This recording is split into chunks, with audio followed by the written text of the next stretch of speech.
Aloha, welcome back to Ina Bear Farm. Happy New Year to you. We're going to do a quick video to update you on how our garden is looking. First, just wanted to show off our new pig security.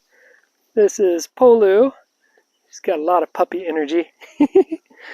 Polu is means blue in Hawaiian, which he is named for his beautiful blue eyes. Say hi, Polu. Say hi. He's got a lot of puppy energy. Okay, we'll put you down for a while. All right, so you get to see him get bigger and be part of how we keep the pig pests away.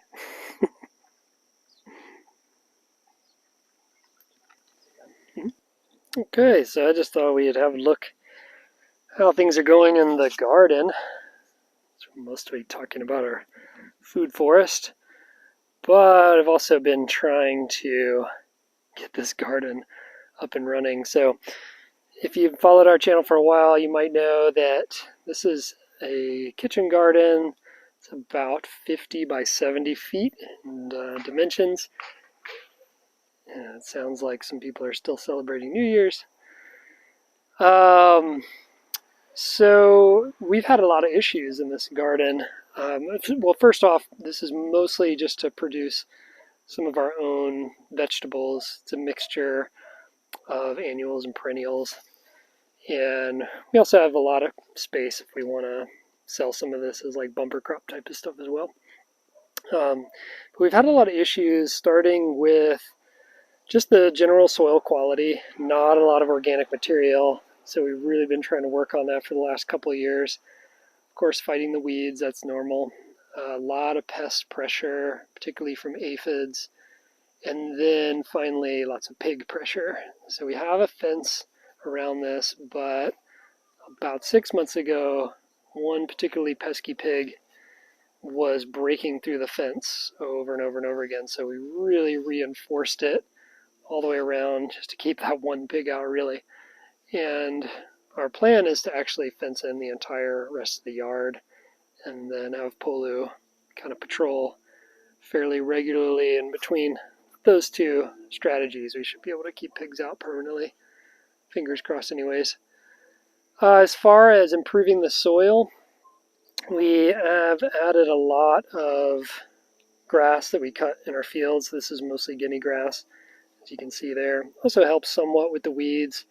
We get a lot of this desmodium, which is a nitrogen fixing ground cover. It's not too bad, it's just that it just keeps spreading and spreading and spreading, and eventually will cover everything and just suck up all the water.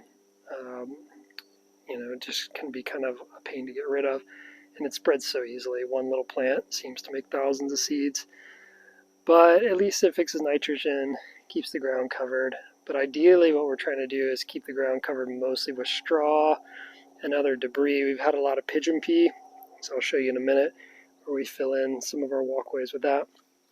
The general shape of this is on contour, and what we have is like double rows that kind of merge into a single, about 4 foot wide row on the other side.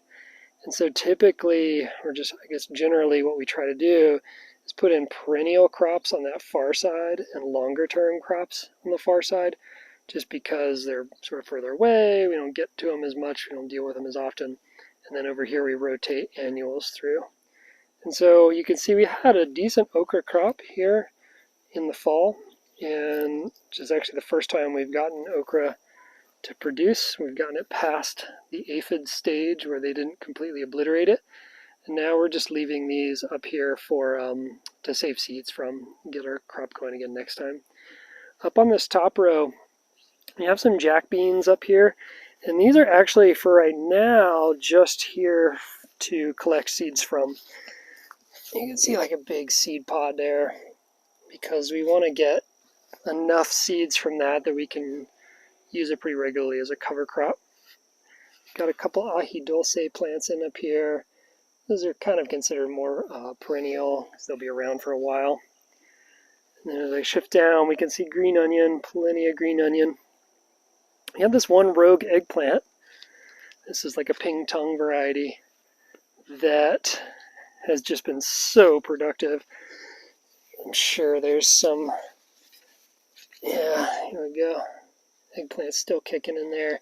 This thing just keeps going and going and going, and so we're actually saving seed from this. I've got a big fruit here, if I can get to it, that we're going to be saving some seeds from to try to grow more of this because it's done really well. We had a lot of tomatoes upright on this row. The wind blew them over, but we do still have a few down on this side. Cherry tomatoes. It's kind of difficult to grow slicing tomatoes here because there's a fruit fly that penetrates the top layer of the tomato and rots it down. But cherry tomatoes do very well. So we've got a few that are still kicking here in January. Next row down, we planted carrots. They have not come up yet in this row. And the next row down, we've got green beans, of which are only a few plants left. Some random things like basil and stuff like that. And the next row down, we've got what's left of this carrot crop. You can kind of see. And then heading down to the other side. This is mostly white pineapple at this point. It used to be yellow, and you kind of switched a lot of the yellow out for the white. We prefer it. Got asparagus on that row. We have sweet potato up at the top, but sweet potato gets ravaged out here by a bug. It's like a stink bug relative, or like a squash bug relative. I'm sure I can find it to show it to you. Let's see if we can find a big pocket. There we go. You can see them all over the vine there. I've tried coming and just removing them, throwing them in a bucket of soap, but they just come and take right back over. They lay their eggs on the undersides of leaves all throughout the garden. And then got the nasturtium, which just comes back on its own in the winter, which is nice. Not sure what to do about these bugs. I don't have them where I grow sweet potatoes in the food forest. They're only an issue out here, which makes me think that maybe as I increase the diversity of what I'm growing out here, they will find balance. This area down here is totally overgrown, mostly with sun hemp as a cover crop, which is okay. But we've got some other weeds in there as well. We need to come in and clean up some pigeon pea down there. We're getting ready to clear this out, put in some cassava, and then the lower area has some papaya and kalo taro down there, so we'll fix all that up. And then I'll show you another key to what we've been doing is adding biochar. So come in here, uncover this layer of grass, and then you should be able to see, I guess, yeah, some chunks of biochar in there. We're trying to add like a healthy amount of that to just really improve the organic material in the soil, and help provide some habitat for beneficial bacteria and things like that. So keep that covered. It's nice and moist under there. And here you can see our pigeon pea chop and drop. They're throwing on that interior row there. So that just kind of suppresses weeds and then adds organic material that way. And you can see all the weeds down there that we've got to get rid of. We've got on the outside the layer of Tithonia and then the red tea leaf as a windscreen, which goes down to the corner and then comes up. So we're still waiting for that to fill in largely to block a little bit more of the wind. And then we'll just continue this winter planting, adding organic material. We want to get diversity in here, more flowers, and just more stuff growing, more roots in the ground, keep everything covered, establish a lot more biodiversity. And hopefully by spring, summer this year, we'll really start to see high level of productivity coming out of here.